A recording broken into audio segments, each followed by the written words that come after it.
कोगिलों में गैर कानूनी मकानात गिराए जाने के 10 दिन बाद आखिरकार हुकूमत ने आज खुसूसी मीटिंग बुलाकर एक बड़ा फैसला लिया। जबीर अहमद खान ने कल तमाम लोगों को यह वायदा किया था कि वो खुशखबरी देंगे। आखिरकार आज हुकूमत की जानिब से वज़ीर आला सिद्धरमैया ने खुसूसी मीटिंग बुलाई, जिसमें यह फैसला लिया गया। हुकूमत का बड़ा फैसला, हुकूमत अब इन मुतासरीन के लिए राजीव गांधी हाउसिंग बोर्ड के तहत बनाए जा रहे फ्लैट्स में उन्हें फ्लैट देगी। फ्लैट की कीमत तकरीबन 11 लाख रुपए है और 11 लाख में उन्हें सब्सिडी भी है और बाकिया 5 लाख रुपए कॉरपोरेशन से भी दिया जा रहा है। चलिए जानते हैं प्रेस कॉन्फ्रेंस में वज़ीर आला सिद्धरमैया क्या कह रहे हैं। इनके साथ रियासती वजीर ज़मीर अहमद खान और deputy CM DK Shivakumar भी मौजूद हैं। ಕೋಗಿಲು ಬಡಾವಣೆಯಲ್ಲಿ ಯಾವತ್ತು ಅದು 20 ಡಿಸೆಂಬರ್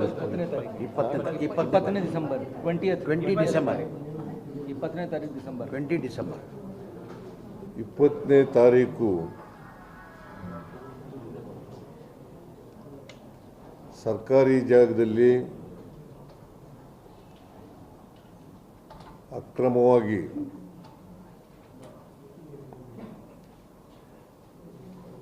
ಶೆಡ್ಗಳನ್ನು ನಿರ್ಮಾಣ ಮಾಡಿದಂಥ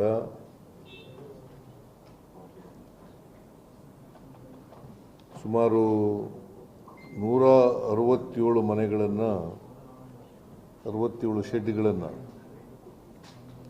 167 ಶೆಡ್ಗಳನ್ನು ತೆರವುಗೊಳಿಸಿದ್ರು. 16 ನೋಟಿಸ್ ಕೊಟ್ಟು ಅದು ಅವ್ರಿಗೆಲ್ಲರಿಗೂ ನೋಟಿಸ್ ಕೊಟ್ಟಿದ್ರು.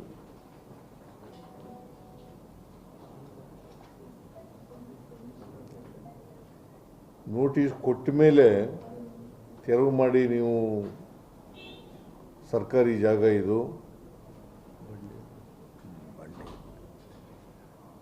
ನೀವು ಖಾಲಿ ಮಾಡಲೇಬೇಕು ಅಂಥೇಳಿ ಅವರ ಗಮನಕ್ಕೂ ತರ್ತಕ್ಕಂಥ ಕೆಲಸವನ್ನು ಮಾಡಿದರು.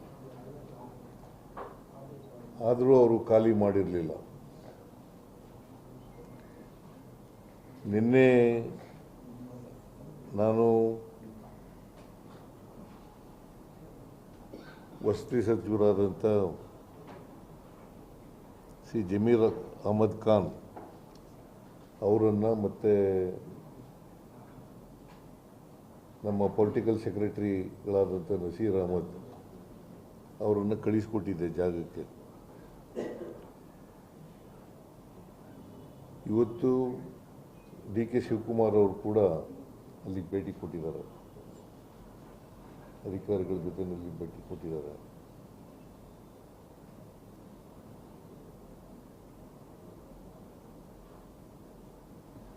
ಅದು ಜಾಗ ಕಷಾಯ ವಿಲೇವಾರಿ ಮಾಡಲಿಕ್ಕೆ ಸುಮಾರು 5 ಎಕರೆ ಜಮೀನನ್ನು 15 ಎಕರೆ ಅಲ್ಲ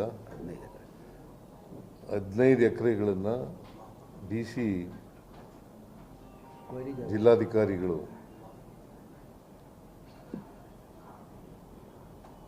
ನಗರ ಪಾಲಿಕೆಗೆ ಹಸ್ತಾಂತರ ಮಾಡಿದ್ದಾರೆ. ಬಂಡೆ ಕ್ವಾರಿ ಇದೆ,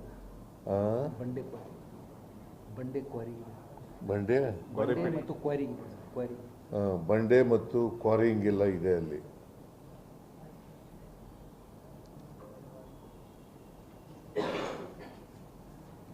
ಅವರು ಕಸ ಕೂಡ ಅಲ್ಲಿ ಹಾಕ್ತಾ ಇದ್ದಾರೆ. ಕಾರ್ಪೊರೇಷನ್ನವರು ಮತ್ತು ಅವರೇ ಸ್ವಾಧೀನದಲ್ಲಿದ್ದಾರೆ. ಹಸ್ತಾಂತರ ಆದ್ರಿಂದ ಇವತ್ತಿನವರೆಗೆ ಸ್ವಾಧೀನದಲ್ಲಿದ್ದಾರೆ.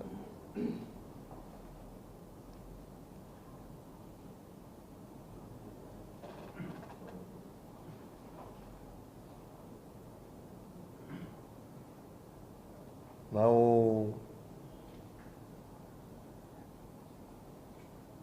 ಸುಮಾರು 20-21ರಿಂದ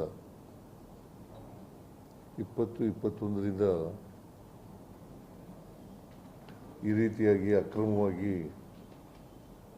ಶೆಡ್ಗಳನ್ನು ಕಟ್ಟಿಕೊಂಡು ಅಲ್ಲಿ ವಾಸ ಮಾಡ್ತಾ ಇದ್ದವರು. ಅದಕ್ಕೆ ಆ ಸಂಬಂಧ ಆ ಭಾಗದಲ್ಲಿದ್ದಂಥ ರೆವಿನ್ಯೂ ಆಫೀಸರ್ಗಳು ಅಥವಾ ಕಾರ್ಪೊರೇಷನ್ ಅಧಿಕಾರಿಗಳು ಅವ್ರ ಮೇಲೆಲ್ಲ ಕ್ರಮ ತಗೋಬೇಕು ಅಂತ ಹೇಳಿದ್ದೀನಿ.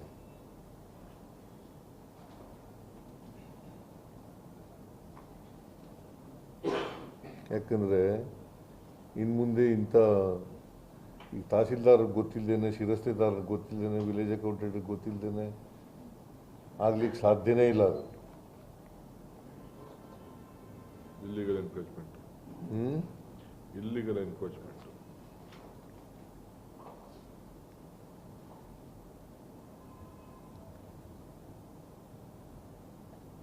ಈ ಥರ ಇಲ್ಲೀಗಲ್ ಆಗಿ ಮುಂದೇನೂ ಕೂಡ ತಡಿಬೇಕು ಅನ್ನೋದು ನಮ್ಮ ಉದ್ದೇಶ. ಇನ್ನು ಮುಂದೆ ಯಾವುದೇ ಕಾರಣಕ್ಕೆ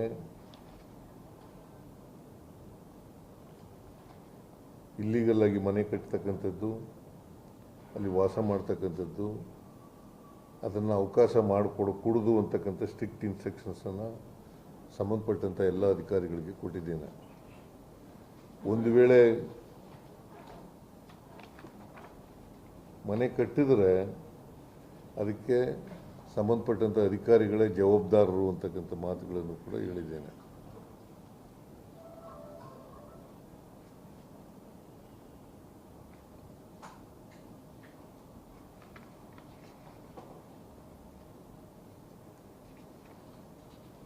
ಈ ಅಕ್ರಮವಾಗಿ ಶೆಡ್ಗಳನ್ನು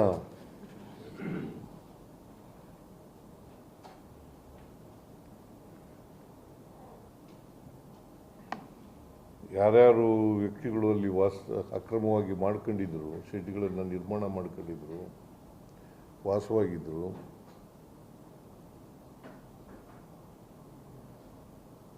ಜಿಲ್ಲಾಧಿಕಾರಿಗೆ ಮತ್ತು ಸಂಬಂಧಪಟ್ಟಂಥ ಆ ಕಾರ್ಪೊರೇಷನ್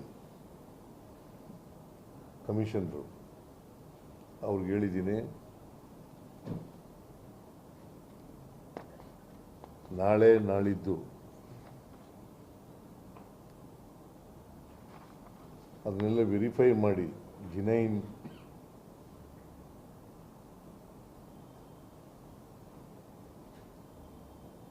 ವ್ಯಕ್ತಿಗಳಿಗೆ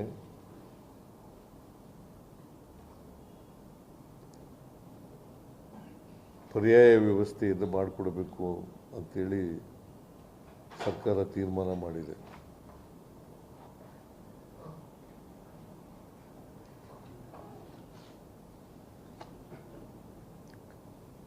ಈ ಜಿಲ್ಲಾಧಿಕಾರಿ ಮತ್ತು ಕಾರ್ಪೊರೇಷನ್ ಅಧಿಕಾರಿಗಳು ಲಿಸ್ಟ್ ಕೊಡ್ತಾರೆ.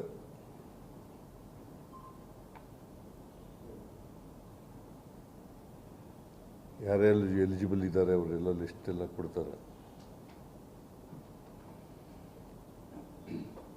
ಆ ಲಿಸ್ಟಿನ ಆಧಾರದ ಮೇಲೆ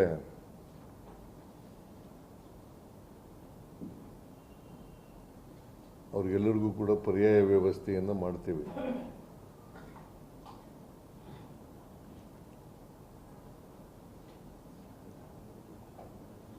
ಈ ವಿಚಾರದ ಬಗ್ಗೆ ನನ್ನ ಜೊತೆಯಲ್ಲಿ ಡೆಲ್ಲಿನಲ್ಲಿ ಕೆ.ಸಿ. ವೇಣುಗೋಪಾಲ್ ಅವರು ಕೂಡ ಚರ್ಚೆ ಮಾಡಿದ್ದಾರೆ. ಡಿ.ಕೆ. ಶಿವಕುಮಾರ್ ಜೊತೆಲೂ ಕೂಡ ಚರ್ಚೆ ಮಾಡಿದ್ದಾರೆ.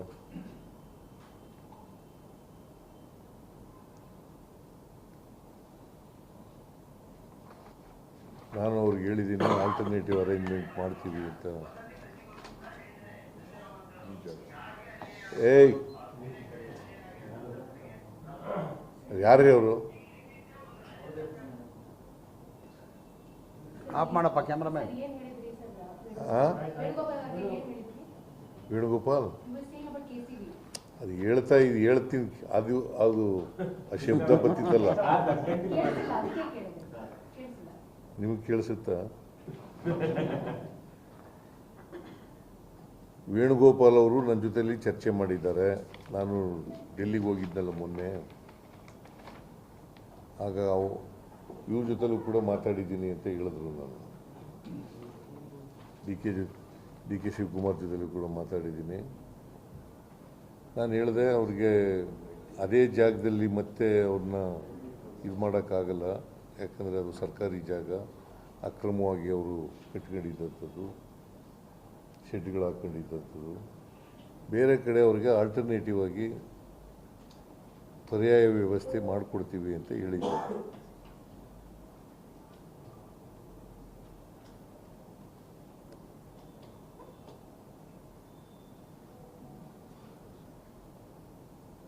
ಮತ್ತು ಅವರಿಗೆ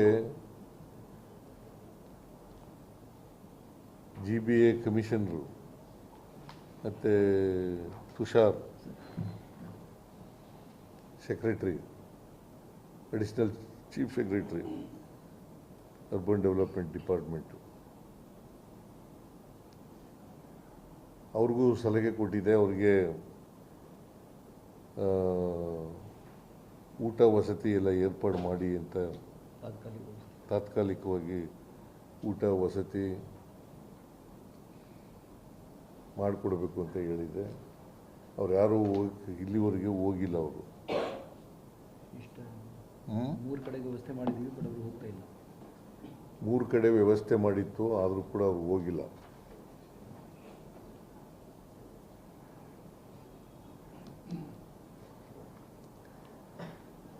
ನಾನು DK ಶಿವಕುಮಾರ್, ವಸತಿ ಸಚಿವರು, ಆಮೇಲೆ ಕೃಷ್ಣ ಬೈರೇಗೌಡ, ಆ ಕ್ಷೇತ್ರದ ಶಾಸಕರು, ಮಂತ್ರಿಗಳು, ಅವ್ರ ಜೊತೆಲೂ ಕೂಡ ಮಾತಾಡಿದ್ದೀನಿ.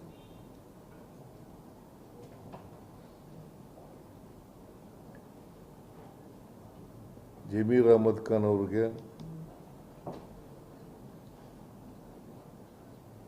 ಅವ್ರಿಗೆ ತಾತ್ಕಾಲಿಕ ಪರ್ಯಾಯ ವ್ಯವಸ್ಥೆಯನ್ನು ಮಾಡಬೇಕು ಅಂತೇಳಿ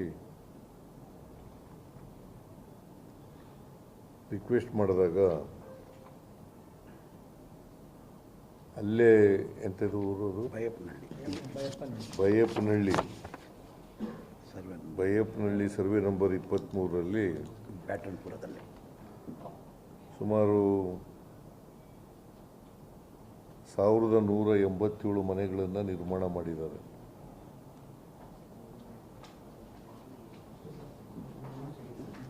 ಇದು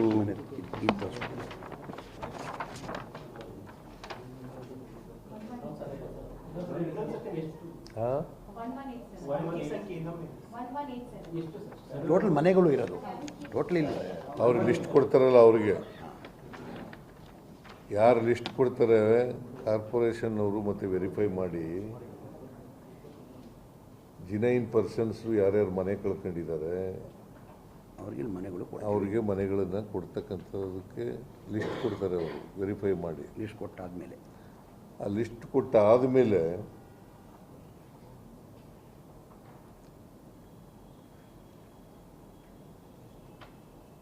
ಯಾರು ಅರ್ಹ ವ್ಯಕ್ತಿಗಳಿದ್ದಾರೆ ಅವರಿಗೆ ಈ Baiyappanahalli multi storeyed housing project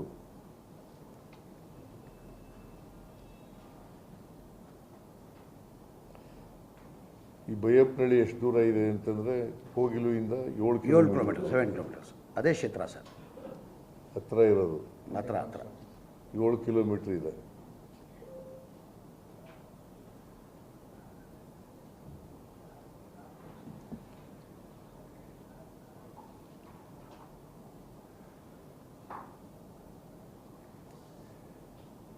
ಒಂದು ಮನೆಗೆ ಸುಮಾರು 11 ಲಕ್ಷದ 20 ಲಕ್ಷ 11.20 ಲ್ಯಾಕ್ಸ್ 11.20 ಲಕ್ಷದ ಮನೆಗಳನ್ನು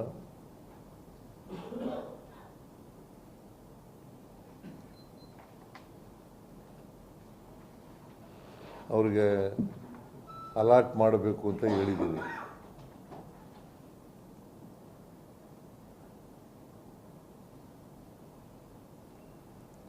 ಅದರಲ್ಲಿ ಜನರಲ್ಲು ಮತ್ತು ಪರಿಶಿಷ್ಟ ಜಾತಿ ಪರಿಶಿಷ್ಟ ವರ್ಗದವರಿಗೆ ಬೇರೆ ಬೇರೆ ಸಬ್ಸಿಡಿಗಳಿದ್ದಾವೆ ಕೇಂದ್ರ ಸರ್ಕಾರ ರಾಜ್ಯ ಸರ್ಕಾರದಿಂದ.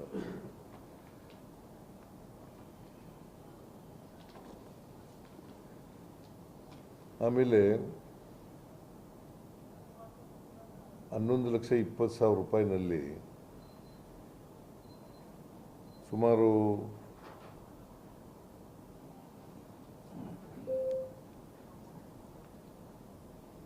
BBMP ಇಂದ ಕೊಟ್ಟರೆ ಎಷ್ಟು? BBMP-ಯಿಂದ 5 ಲಕ್ಷ 5 ಲಕ್ಷ ರೂಪಾಯಿ ಕೊಡಬೇಕು ಅಂತ ಹೇಳಿದ್ದೀನಿ. ಒಬ್ಬರಿಗೆ ಒಂದು ಮನೆಗೆ ಒಬ್ಬರಿಗೆ 5 ಲಕ್ಷ ರೂಪಾಯಿಗಳನ್ನು ಕೊಡಬೇಕು ಅಂತ ಹೇಳಿದ್ದೀನಿ.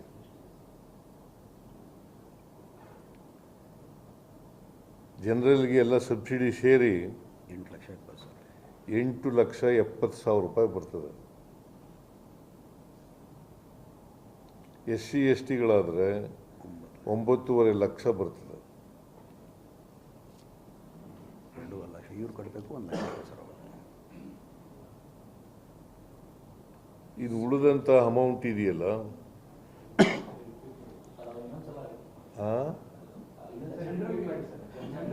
ಜನರಲ್ಗೆ 8,70,000, 5 ಲಕ್ಷ ಸೇರಿ ಕಾರ್ಪೊರೇಷನ್ ಅವರು 5 ಲಕ್ಷ ಕೊಡ್ತಾರಲ್ಲ, ಅದು ಸೇರಿ 3,70,000 ಸಬ್ಸಿಡಿ, 5 ಲಕ್ಷ ಕಾರ್ಪೊರೇಷನ್ ಕೊಡ್ತಕ್ಕಂಥದ್ದು, ಒಟ್ಟು 8,70,000. SC STಗಳಿಗೆ 4.5 lakh subsidy plus 5,000. 5 lakh sorry 5 lakh.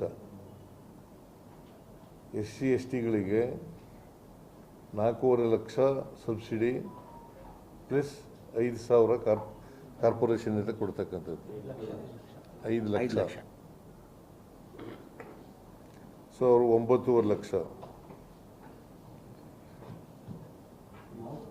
ಉಳಿದ ಜನರಲ್ಗೆ 2.5 ಲಕ್ಷ ಇದೆಯಲ್ಲ, ಅದನ್ನು ಲೋನ್ ಸಾಲದ ರೂಪದಲ್ಲಿ ಬೆನಿಫಿಷಿಯರಿಗೆ ಕೊಡ್ತಕ್ಕಂಥದ್ದು. ಅದನ್ನು ಜಮೀರ್ ಅಹಮದ್ ಖಾನ್ ಅವರು ಅವ್ರಿಗೆ ಬೆನಿಫಿಷಿಯರಿಗೆ ಸಾಲ ಕೊಡಿಸ್ತೀನಿ ಅಂತ ಒಪ್ಕೊಂಡಿದ್ದಾರೆ. ಇದು ಜನರಲ್ಗೆ 2.5 ಲಕ್ಷ ಸಾಲ. SC STಗೆ 1,70,000.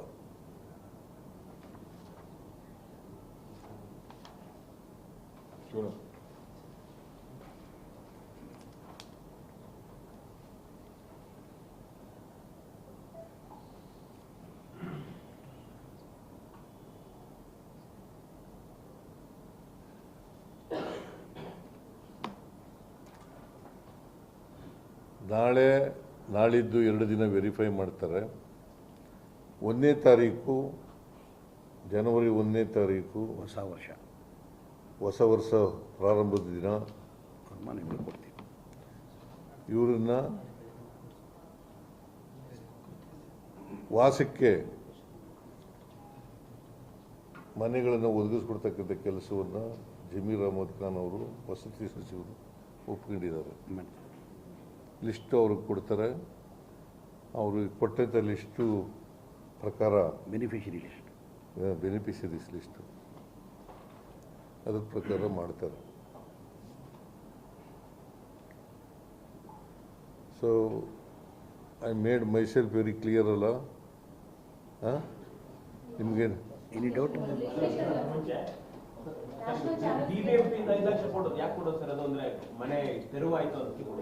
ಸ್ಕೀಮ್ ಇದೆ, ಒಂಟಿ ಮನೆ ಸ್ಕೀಮ್ ಇದೆಯಪ್ಪ. ಒಂಟಿ ಮನೆ ಸ್ಕೀಮ್ ಇದೆ. ಆ ಸ್ಕೀಮ್ನಲ್ಲಿ ಅವ್ರಿಗೆ ಕೊಡ್ತಾ ಇದ್ದೀವಿ 5 ಮನೆ, ಒಂದು 5 ಲಕ್ಷ ರೂಪಾಯಿ.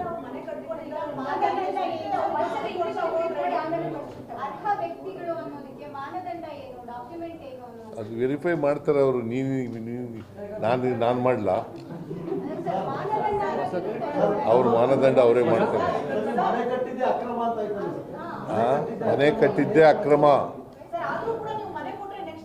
ನೀವೇ ಯೂಸ್ ಮಾಡಿದಿರಲ್ಲ. ಆದರೂ Rightless house. ಅಕ್ರಮವಾಗಿ ಮನೆ ಕಟ್ಕೊಂಡು ವಾಸ ಮಾಡ್ತಾ ಇದ್ದಾರಲ್ಲ, on humanitarian grounds, Rightless, houseless. On humanitarian grounds ನಾವು ಇವರಿಗೆ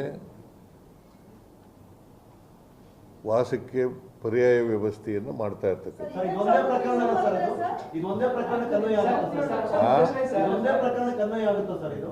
ಯಾವುದಕ್ಕೆ ಈ ರೀತಿ ಮನೆಯನ್ನು ಕೊಡೋದು ಸರ್, ಅಕ್ರಮವಾಗಿ ಮನೆ ಕಟ್ಟಿದವರಿಗೂ ಮನೆ ಕೊಡುವಂತದ್ದು ಇದೊಂದೇ ಪ್ರಕರಣಕ್ಕೆ ಅನ್ವಯ ಆಗುವಂತ ಸರ್ಕಾರ. ಹೌದೌದು. ಯಾಕೆ ಸರ್ ವಿಶೇಷ ಆಸಕ್ತಿ? ವಿಶೇಷ ಆಸಕ್ತಿ ಯಾಕೆ ಸರ್? ವಿಶೇಷ ಆಸಕ್ತಿ ಏನಿಲ್ಲ. ಇದನ್ನು BJP ಇವರು ಕಮ್ಯುನಿಸ್ಟ್ನವರು ರಾಜಕೀಯ ಇಶ್ಯೂ ಮಾಡಿಬಿಟ್ಟಿದ್ದಾರೆ. ಇದನ್ನು ಅನಗತ್ಯವಾಗಿ ರಾಜಕೀಯ ಇಶ್ಯೂ ಮಾಡಿದ್ದಾರೆ. C, none other than Chief Minister of Kerala he has made it an issue because the election is coming. Assembly election is coming In April. in the month of April. March or April. That is why he has sent one MLA and also Rajya Sabha member to this Kogilu. Sir ಅವರು politics ಮಾಡಿದ್ದಾರೆ sir. It is purely political ಆಗಿ counter ಮಾಡ್ಬೇಕು, ನೀವು political ಆಗಿ counter ಮಾಡ್ಬೇಕಿತ್ತು. Counter ಮಾಡಿದ್ದೀವಿ ರೀ. ಆದರೂ ಕೂಡ on humanitarian grounds we are going to give alternative accommodation to these people. ಬೇರೆ ಪ್ರಕರಣಗಳಿಗೂ ಈ ರೀತಿ ಆದ್ರೆ ಏನ್ ಮಾಡ್ತೀವಿ? ಅದು ನೋಡೋಣ, ಅದು ಆ ಕೇಸ್ ಬಂದಾಗ ಅದು ತುಂಬಾ ಇದಾವೆ. ರಾಜ್ಯದಲ್ಲಿ 37 ಲಕ್ಷ ವಸ್ತು ರೈತರಿದ್ದಾರೆ, ನಿವೇಶನ ರೈತರಿದ್ದಾರೆ. ಅದೆಲ್ಲವನ್ನು ಬಿಟ್ಟು ಈ ಒಂದೇ ಪ್ರಕರಣದಲ್ಲಿ ಈ ರೀತಿ ಆಗ್ತಿದೆ ಅನ್ನೋದು ಕೂಡ ಇದು ಕೇರಳದ ಒತ್ತಡ. ಕೇಳಪ್ಪ ಇಲ್ಲಿ. ಇದು ಬಡವರಿಗೆ ಕೊಡ್ಬೇಕಂತ ಮನೆಗಳು ಕಟ್ಟಿದ್ದು ಸರ್. ಇದು ಬಡವರಿಗೆ ಕೊಡ್ಬೇಕಂತ ಮನೆಗಳು ಕಟ್ಟಿರೋದು. ಇದು ಕಟ್ಟಿದ್ದು 1 lakh ಸ್ಕೀಮ್ ನಿಮ್ಮ ಕಾಲದಲ್ಲೇ ಬಂದಿದ್ದು. ಇದು ಈ ಮನೆಗಳು ಕಟ್ಟಿರೋದು 1 ಲಕ್ಷ ಮನೆಗಳು ಬಡವ್ರು ಕೊಡಕ್ಕೆನೆ. ಕಟ್ಟಿರೋದು ಬಡವರು ಕೊಡಕ್ಕೆ. ಯಾರಿಗೆ ಮನೆ ಇಲ್ಲ, ಯಾರಿಗೆ ಸೈಟ್ ಇಲ್ಲ ಅವರು ಕೊಡಕ್ಕೆ. ಇವರೆಲ್ಲ ಸೈಟ್ ಇಲ್ಲದವರು, ಮನೆ ಇಲ್ಲದವರು, ಈ ಥರ 1 ಲಕ್ಷ ಮನೆಗಳು ಕಟ್ತಾ ಇದೀವಿ. ಒಬ್ರು ಮಾತಾಡ್ರಿ. ಒಂದ್ ಪ್ರಶ್ನೆ ಸರ್, ಇವಾಗ ತುಂಬಾ ಜನ ಬಡವರು ಇದ್ದಾರೆ, ಅವ್ರಿಗೆ ಮನೆ ಇಲ್ಲ. ಇವಾಗ ಇಲ್ಲಿ 10 ಜನ ಇದಾರೆ ಅಂದ್ರೆ ಅವ್ರಿಗೆ ಮನೆ ಇರಲ್ಲ. ಇವಾಗ 10 ಜನನು ಬೇರೆ ಈಗ ಮನೆ ಕಟ್ಟಿದ್ರೆ ನೋಡ್ರಿ, ಮನೆ ಕಟ್ಟಿ- ಕೇಳಪ್ಪ ಇಲ್ಲಿ. ಈ ಮನೆಗಳು ಕಟ್ತಾ ಇರೋದು ಯಾರಿಗೆ? To whom you are building these houses? To whom? To siteless and houseless people only. We are accommodating these people because these people are also houseless and sightless people. Sir ಪ್ರಶ್ನೆ ಅದಲ್ಲ ಸರ್, ನಾಳೆ ಯಾರಾದ್ರೂ ಅತಿಕ್ರಮ ಪ್ರವೇಶ ಮಾಡಿದ್ರೆ ಅವ್ರಿಗೂ ಮನೆ ಕಟ್ಕೊಡ್ತೀರಾ sir? ಇದು ಒಂದು ಉದಾಹರಣೆ ಅದಕ್ಕೆ ಹೇಳಿದ್ದು, ನಾನು ಮೊದಲೇ ನಿಮ್ಗೆ ಹೇಳಿದ್ದು, ಅಧಿಕೃತವಾಗಿ ಬಡಾವಣೆಗಳು ಬರಬಾರ್ದು, ಬೇರೆ ರೀತಿ ನೋಡ್ಕೋಬೇಕು ಅಂತ ಅಧಿಕಾರಿಗಳಿಗೆ ಸ್ಟ್ರಿಕ್ಟ್ ಇನ್ಸ್ಟ್ರಕ್ಷನ್ಸ್ ಕೊಟ್ಟಿದ್ದೀವಿ. ಒಂದು ವೇಳೆ ಬಂದರೆ ಅಂಥ ಅಧಿಕಾರಿಗಳ ಮೇಲೆ ಶಿಸ್ತಿನ ಕ್ರಮ ತಗೋತೀವಿ. So the idea is saying that if the Congress comes to power in Kerala, then the same bulldozer effect will also be seen in Kerala. What is seen in Karnataka, the Karnataka government has brought UP to South India. No, it is not correct. See, it is a government land on which these people are living there by making temporary sheds, and they have been demolished by the corporation Not fit for human habitation, sir. Dangerous to live there, sir. on the ground of humanitarian grounds. We are making alternative arrangement to these. What is Kerala's interest in Karnataka like this? I don't know. Please ask Pinarayan. It is a political. See, they make it a political issue. Please ask Pinarayan. They said Brinza See, they may say anything. Sanjay Gandhi did According to me, we don't allow anybody to construct a house illegally. Sir ಮಾನವೀಯತೆ ಆಧಾರದ ಮೇಲೆ ಕೊಡುವಂಥದ್ದು ಒಪ್ಕೊಳ್ಳುವಂಥದ್ದು sir. ಈ ಹಿಂದೆ ಕೂಡ ಈ ರೀತಿ demolition ಆದರೂ ಸಾಕಷ್ಟು ಕೇಸ್ಗಳಿದ್ದಾವೆ, ಅಥವಾ ಇನ್ನೂ ಯಾವ್ದು ಪ್ರಕರಣಗಳು ಬರ್ಬೋದು, ಎಲ್ಲರಿಗೂ ಇದೇ ಮಾನದಂಡ ಇರುತ್ತೆ ಅನ್ನೋದು. ಅದನ್ನ ನೋಡ್ತಾರೆ ಕಾರ್ಪೊರೇಷನ್ ಅವರು. ಇನ್ನು ಮುಂದೆ ಬರಬಾರ್ದಾಗ ನೋಡ್ಕೋಬೇಕು ಅಂತ ಮಾಡಿದ್ದೀನಿ. ಇನ್ನು ಮುಂದೆ ಯಾರು ಕೂಡ ಅಧಿಕಾರಿಗಳೇ ಜವಾಬ್ದಾರರು ಅದಕ್ಕೆ ಅಂತ ಹೇಳಿದ್ದೀನಿ. ಈ ಥರ ಇಲ್ಲೀಗಲ್ ಆಗಿ ಮನೆಗಳು ಕಟ್ಟಿಕೊಳ್ತಕ್ಕಂಥದ್ದು, ಸರ್ಕಾರಿ ಜಾಗದಲ್ಲಿ ವಾಸ ಮಾಡ್ತಕ್ಕಂಥದ್ದು, ಶೆಡ್ ಹಾಕೊಳ್ತಕ್ಕಂಥದ್ದು, ಗುಡಿಸಲು ಹಾಕೊಳ್ತಕ್ಕಂಥದ್ದು, ಇದಕ್ಕೆಲ್ಲ ಅವಕಾಶ ಮಾಡಿಕೊಡ್ಕೊಡೋದು ಅಂತ ಹೇಳಿ ಅಧಿಕಾರಿಗಳಿಗೆ ಹೇಳಿದ್ದೀವಿ. ಅಧಿಕಾರಿಗಳು ಫೇಲ್ಯೂರ್ ಸರ್ ಹಾಗಾದ್ರೆ ಆ? ಅಲ್ಲಿ ಅಕ್ರಮ ಶೆಡ್ ಹಾಕ್ತಿರುವಂತ ಹಾಕಿದ್ದಂತ ಅಧಿಕಾರಿಗಳು failure. That is why I shed ಏನಂತ ಹೇಳಿದ್ದೀನಿ, ಯಾರು ಅಧಿಕಾರಿಗಳು ಅವತ್ತಿದ್ದರು ಅವ್ರ ಮೇಲೆ ಕ್ರಮ ತಗೊಳ್ಳಿ ಅಂತ ಹೇಳಿದ್ದೀನಿ.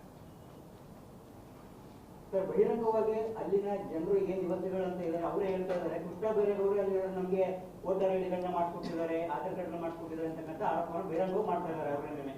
ಯಾರು? ಮಾಡ್ಕೊಟ್ಟಿದ್ದಾರೆ ಅಂತ ಹೇಳಿ. ಈಗ ಪ್ಲೀಸ್ ಆಸ್ಕ್ ಕೃಷ್ಣ ಬೈರೇಗೌಡ. ಅಲ್ಲ, ನೀವು ಈಗ ಅಧಿಕಾರಿಗಳು ನಾವು ಹೇಳಿ ಅವ್ರು ಪ್ಲೀಸ್ ಆಸ್ಕ್ ಕೃಷ್ಣ ಬೈರೇಗೌಡನ ಹೆಸರು ಹೇಳ್ದಲ್ಲಪ್ಪ ಹೌದು ಸರ್. ಅಲ್ವಾ ನೀನು ಹೇಳಿದ್ದು?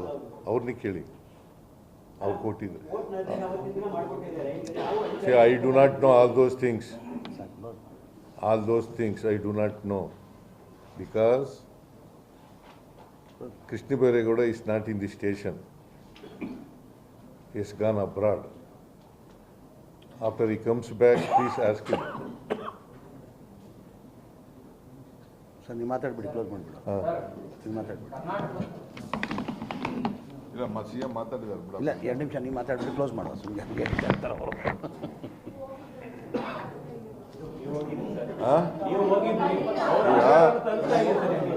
ನೋಡಪ್ಪ, ಮುಖ್ಯಮಂತ್ರಿಗಳು ನನಗೆ, ಜಮೀರ್ ಅವ್ರಿಗೆ ಮತ್ತು ನಮ್ಮ ಪೊಲಿಟಿಕಲ್ ಸೆಕ್ರೆಟರಿಗೆಲ್ಲ ಮಾತಾಡಿದ್ರು.